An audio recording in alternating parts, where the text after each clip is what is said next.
how to add music bot to Discord server. Hey guys, in this video, I'll guide you through how to add music bot to Discord server.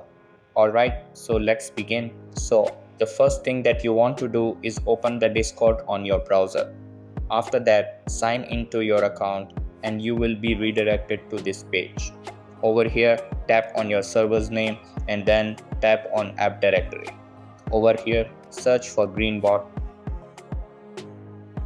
then tap on it and tap on add app.